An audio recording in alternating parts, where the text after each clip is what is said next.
Bom dia a todos. Bem-vindos a mais uma quarta-feira no nosso Café com Sono. Sejam muito bem-vindos a todos. Vamos conversar agora sobre, ainda na nossa série de vídeos sobre... Vou aceitar a Ilha. Sobre as nossas dificuldades da lida clínica dentro da medicina do sono infantil, da psicologia do sono infantil. Bom dia, Ilha. Bom dia, minha amiga. Tudo Tudo bem? bem? Tudo e por aí? Coragem, tudo certo. Não é? Julho, mês de férias, mais uma quarta-feira, Mais uma quarta-feira, deixa eu abrir aqui a janela, né? não é? Aí eu sei aí, mas aqui tá começando a abrir um sol bonito. Tomara que seja um dia bonito. Eu tô longe de terras paulistanas, então certamente o dia tá um pouco melhor do que aí, né? É, aqui tem uma panela de pressão, né? Atmosférica. Sim. Acho que foi Padre Anchieta que falou isso, né? Foi? Que Padre Anchieta parece que falou isso, que São Paulo parecia ter uma panela de pressão atmosférica, que no entorno, muitas vezes, você não tem as nuvens e as pressões que tem dentro de São Paulo, da cidade de São Paulo. Deus, entendi. Tô Né? com medo de estar com barulho aqui quando eu abri a janela. Ficou pior o som? Não, não, Não? tá Ah, tudo então bem. tá bom. Então tá bom. Eu espero que hoje o sinal nos ajude, né? Até para que a gente possa conversar em paz, até porque, Não, enfim, vai ajudar sim, vai ajudar o sim.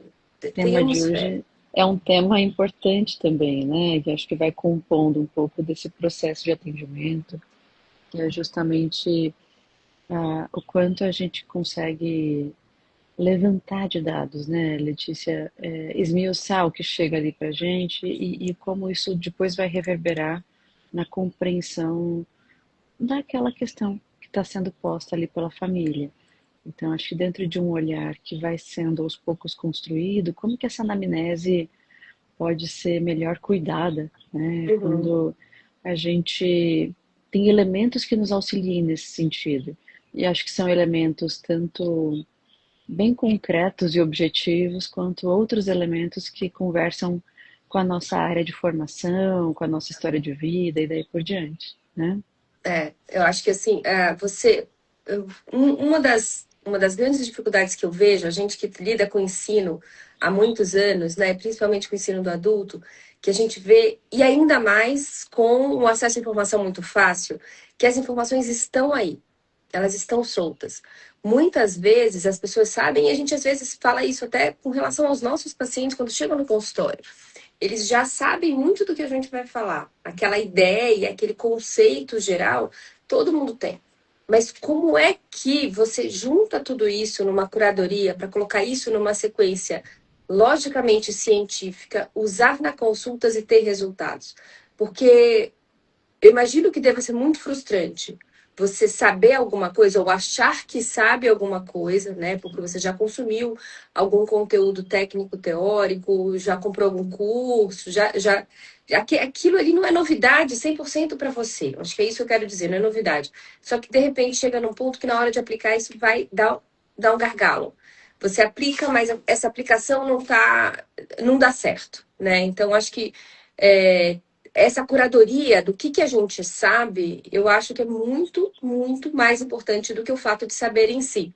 Porque o conhecimento, a gente brinca que está na palma das mãos, literalmente na palma das nossas mãos, porque a gente está a poucos cliques de distância do conhecimento, mas como fazer uso desse conhecimento é o ponto mais importante, né? Porque aí você fica numa tentativa e erro. Ah, eu já li que rotina é importante, deixa eu lá aplicar a rotina. Putz, deu errado. Não, mas eu li que deixa chorar é importante, falando de um recorte muito específico da insônia na infância, né? Mas aí, quando a gente olha para trás, a gente vê assim que muitas vezes as pessoas não conseguem nem classificar a insônia, né? Nem chamar de insônia o problema, quando eventualmente o problema é insônia, né? Isso te Acho que lembra isso, né, algum, isso algum... conversa muito com o quanto eu consigo fazer as perguntas e a investigação apropriada para aquilo que eu estou querendo levantar. Não dá para eu Uhum. dizer se é ou não uma insônia se antes eu não soube perguntar e entender o que está se passando ali, né, Letícia?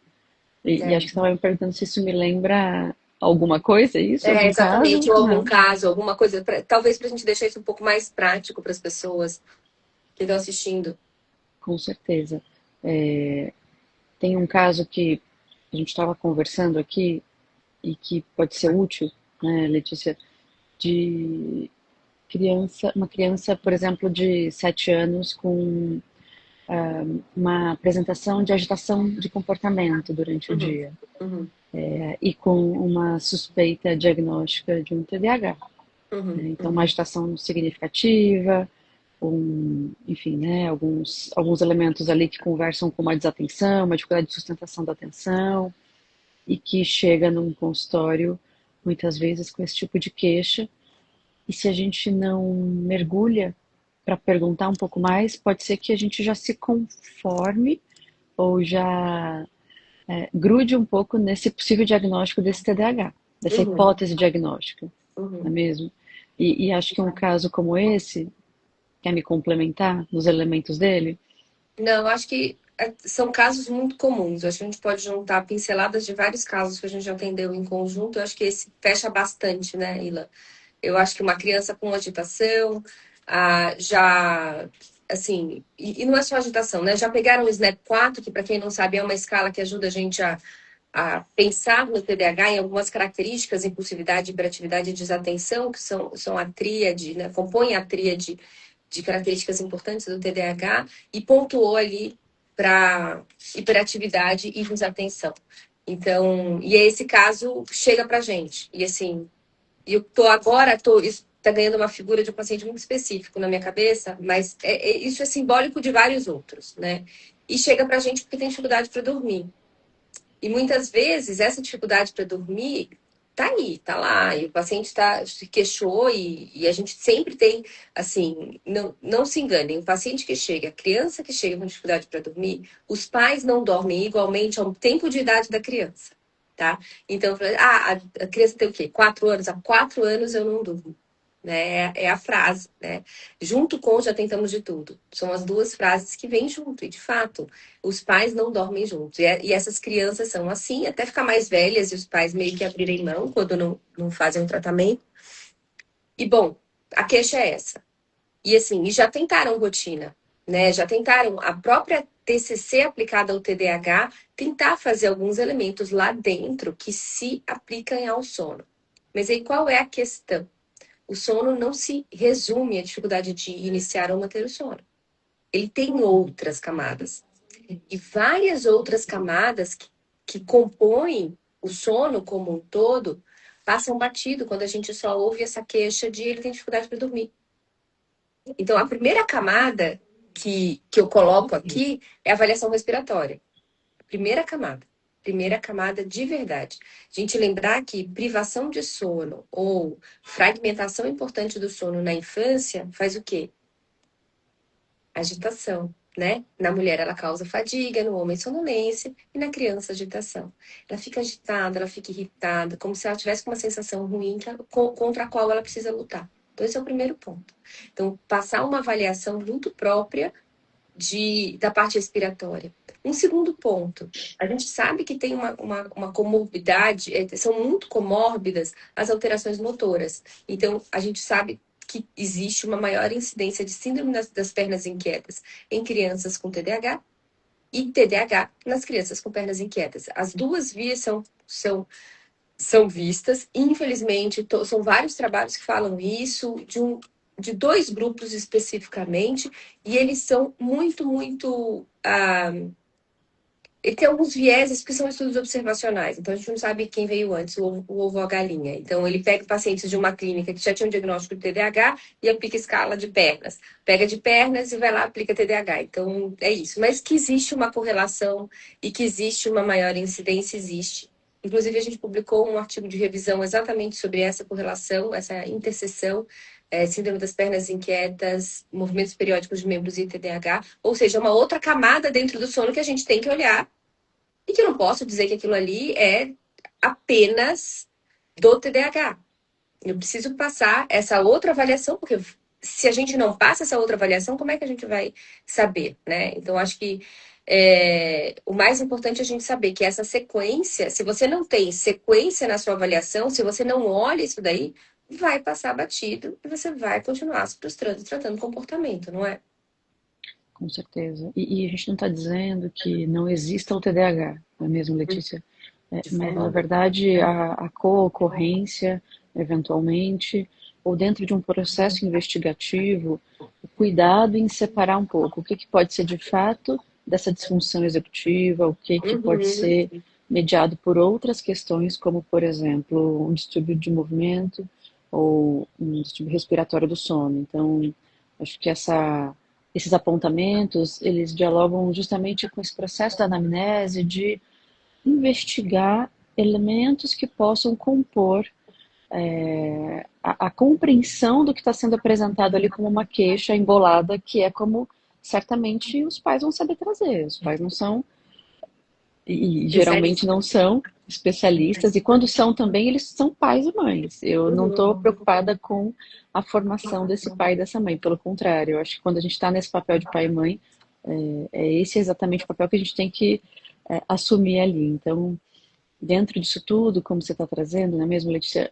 A ideia é justamente investigando variáveis, camadas, elementos que possam auxiliar no entendimento desse caso. E acho que você está trazendo elementos que conversam bastante com a BERS, não é mesmo? Uhum. Que é uma escala de rastreio, é um mnemônico em que, me ajuda aí, tá?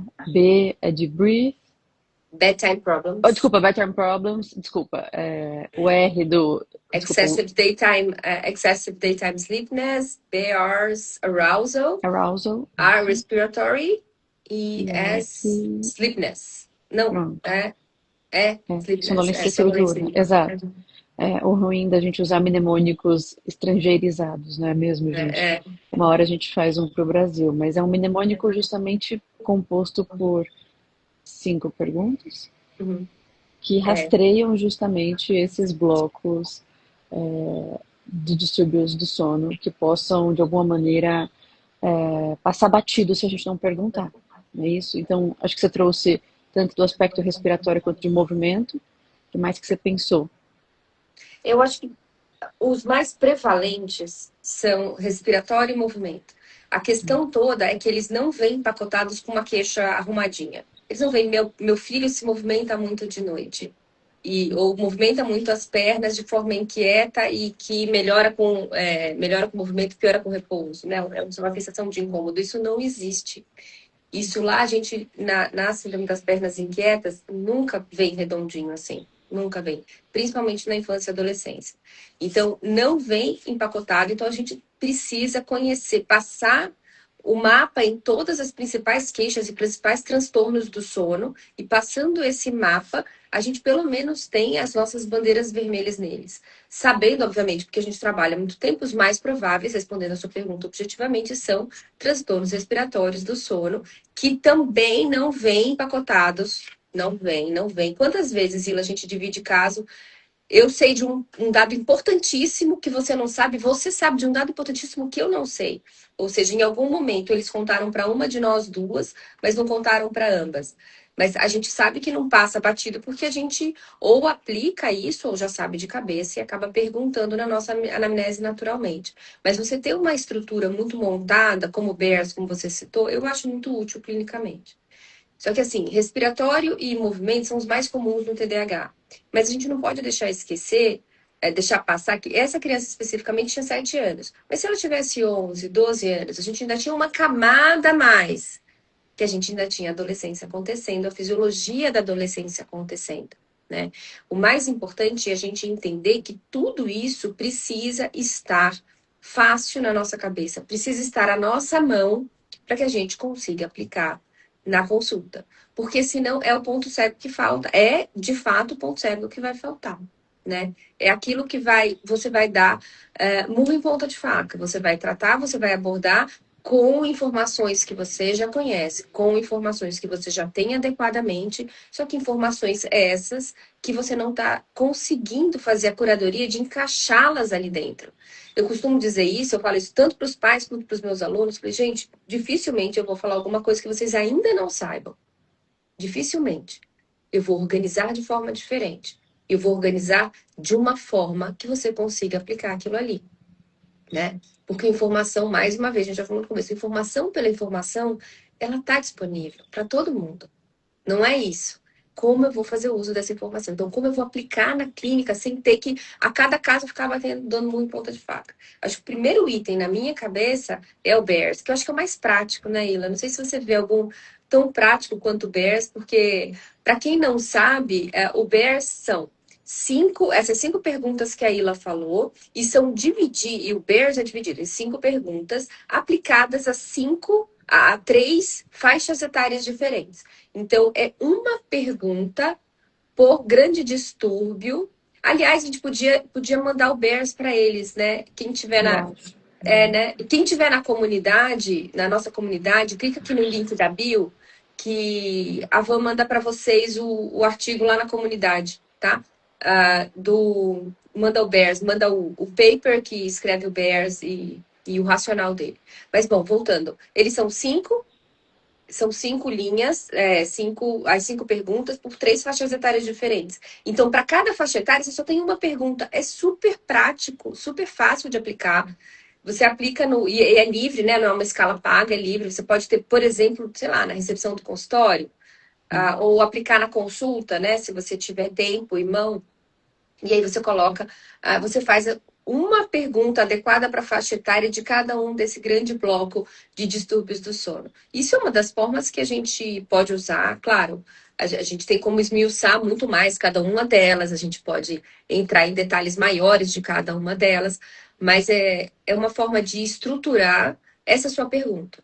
Porque crianças com TDAH dormem, quanto mais mal elas dormem, pior elas ficam com relação à gestão do seu próprio comportamento no outro dia, né, Ila?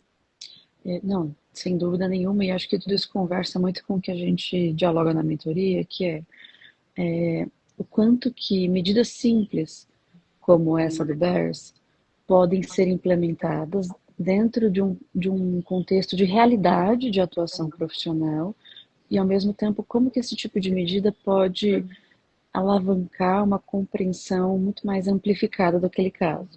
Então, eu acho que a gente aprende a fazer clínica meio que enquanto o carro anda, né? Como eu sempre brinco, trocando o pneu do carro. E acho que esse processo de se revisitar, ele pode ser feito, inclusive, implementando um rastreio desse na recepção, ou implementando um rastreio desse no pré-consulta.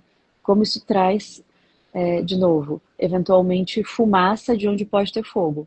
E acho que isso é bem útil. E vejam, a gente está falando do BERS, e o BERS, ele, para quem está chegando agora, né, um mnemônico de rastreio aí dos principais blocos relacionados à queixa de sono, ele é um dos elementos que pode compor uma categoria dita, digamos assim, fisiológica, dentro da anamnese do sono.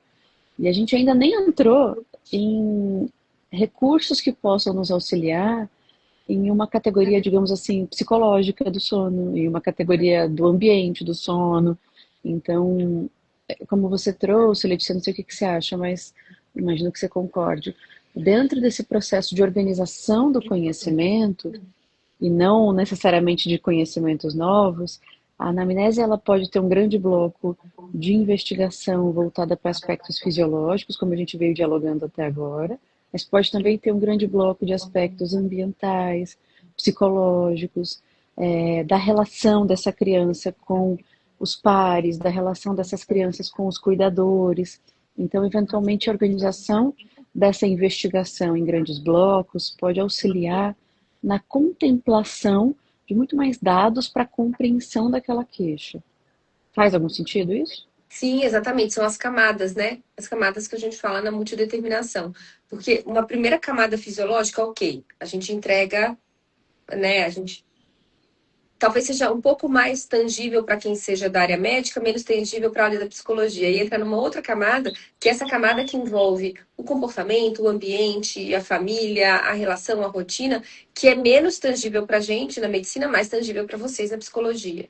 Então, chegar a um consenso entre essa avaliação, em que a gente não invada a área do colega, mas ao mesmo tempo não deixa aquilo ali ser o ponto cego modificador da nossa condução, que é o ponto doce disso. Né? E eu acho que isso que é a importância de você entender as camadas de multideterminação, que não é porque eu identifiquei que naquele capítulo eu tenho um problema que eu vou conseguir necessariamente abordar aquele problema, obviamente. Mas se eu não identificar, eu vou fazer o quê? Não melhorar o caso. Então, essa é a chavinha que muda tudo. É você entender o ponto doce entre você enxergar que existe alguma coisa ali dentro e que aquele é o modificador na condução daquele caso. Por exemplo, essa criança com TDAH. Eu posso, eventualmente, investigar a apneia, investigar a SPI, tratar adequadamente. Vai para cirurgia, depois para reabilitação oral, tudo feito.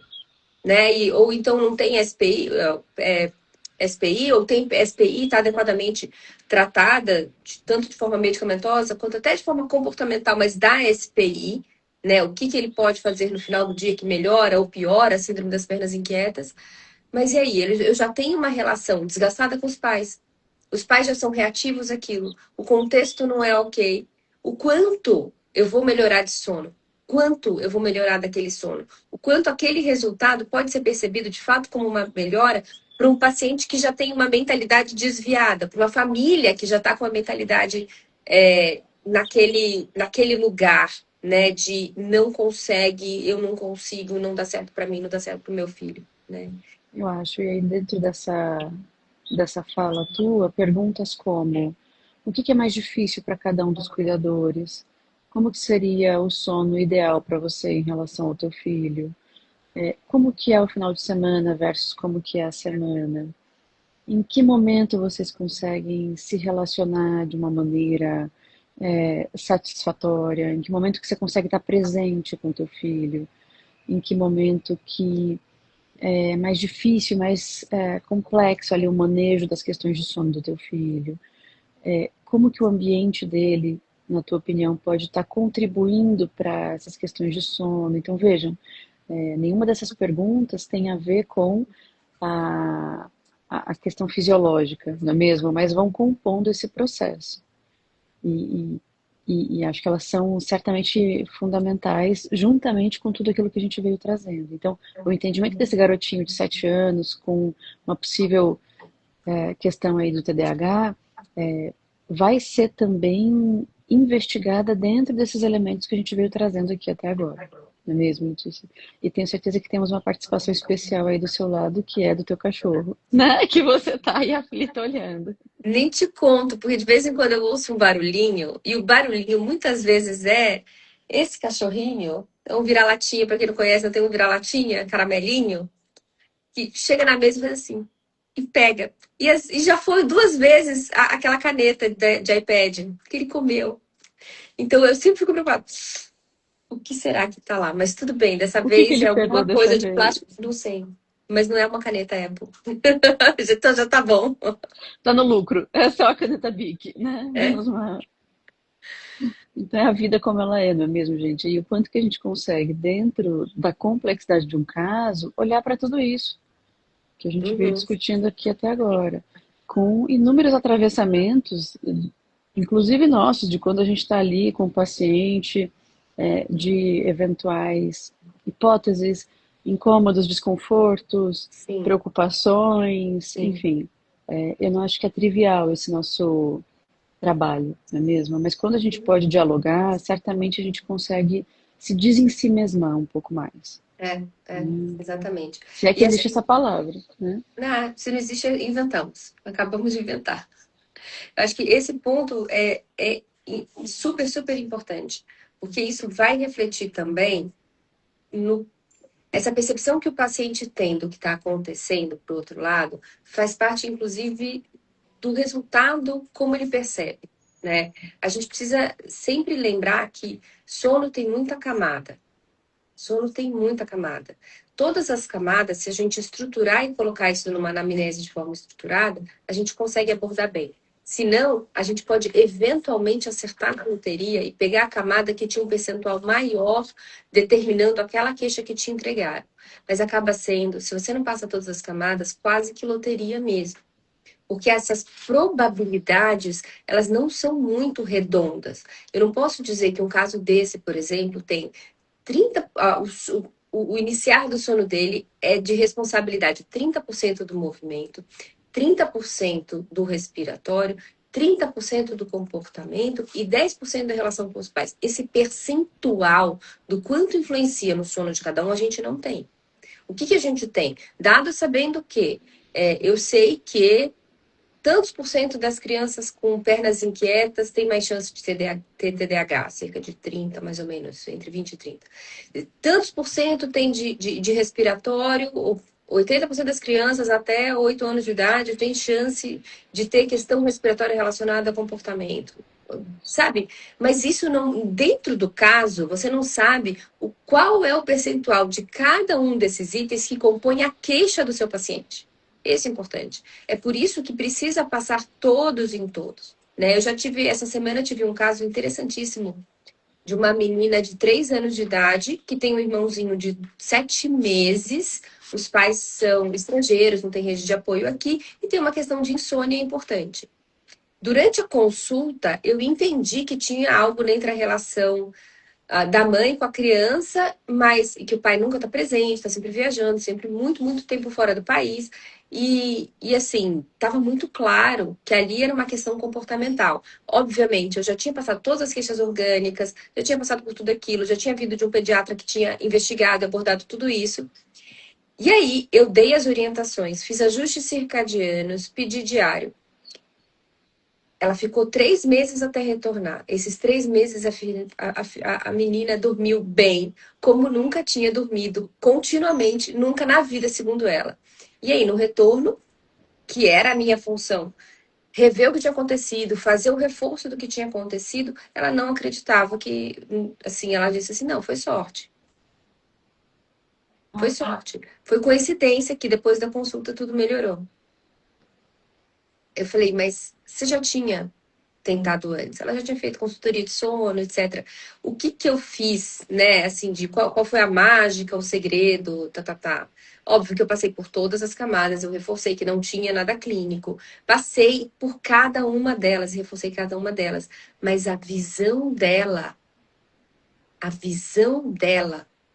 é de que se não fosse uma coisa medicamentosa, nada melhoraria. Não serviria. Não serviria. Então, no final das contas, se a gente não aborda isso, a menina melhorou. Você tem, o diário de sono dela é impressionante, é impressionante. De 3, 4 despertares na noite para nenhum. Mas na cabeça da mãe não funcionou. Então, para você ver como a gente precisa abordar todas as camadas. A percepção da mãe, inicialmente ela foi obediente, é uma pessoa muito pragmática, e fez tudo que eu falei para fazer, e deu certo.